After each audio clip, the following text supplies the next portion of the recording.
Bismillahirrahmanirrahim. Assalamualaikum warahmatullahi wabarakatuh.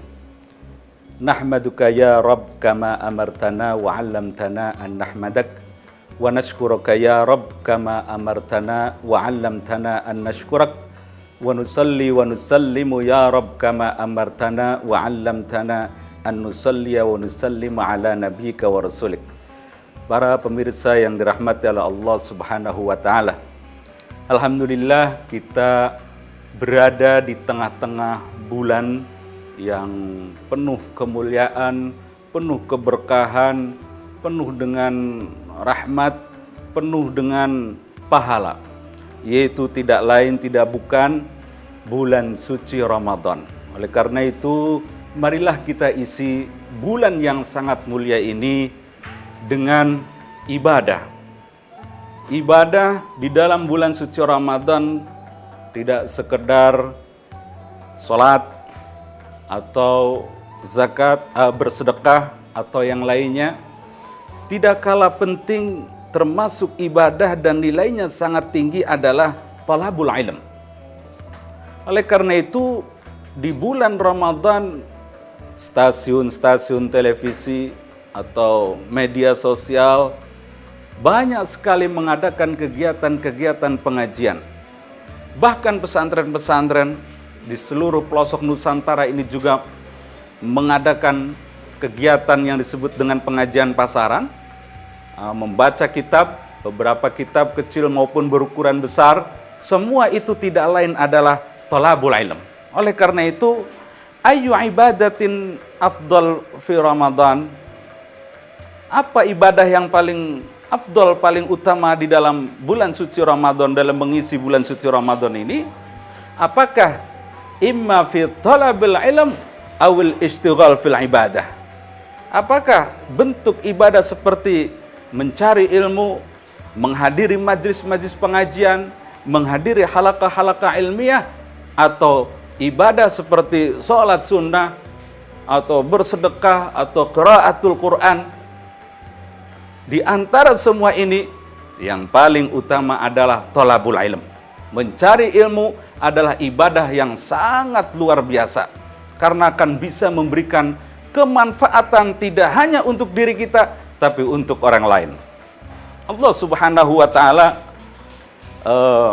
berfirman tentang orang atau tentang ilmu yang bisa mengangkat derajat bagi pemilik ilmu tersebut. Allah Subhanahu wa taala berfirman, yarfa'illahu alladhina amanu minkum walladhina utul ilma darajat. Allah akan mengangkat derajat orang-orang yang memiliki ilmu. Oleh karena itu ada beberapa asbab allati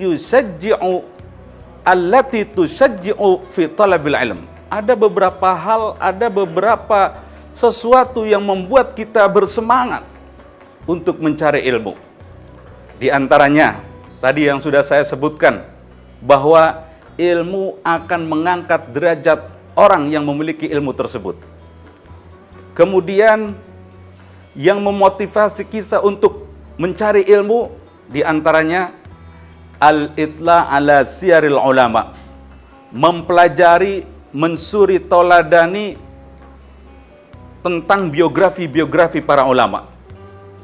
Bagaimana para ulama bersusah payah dalam mencari ilmu. Mesantren di pesantren dalam waktu yang kurun begitu lama, sekian tahun, masyakkah penuh, jerih payah dalam mencari ilmu. Banyak sekali kisah-kisah yang bisa kita petik dalam hal ini. Di antaranya kisah Imam Syafi'i. Beliau adalah seorang yatim yang tidak punya ayah, miskin, tidak punya uang, tapi semangatnya untuk mencari ilmu talabul hadis luar biasa. Beliau tinggal di Mekah, ingin berguru kepada seseorang yang alim di bidang hadis, yaitu Imam Malik yang berada di Madinah, sehingga beliau menuju Madinah. Sampai sana, beliau ikut menghadiri halaqah Imam Malik. Namun beliau tidak punya uang untuk membeli kertas, untuk membeli pena, seperti hanya murid-murid Imam Malik yang lainnya.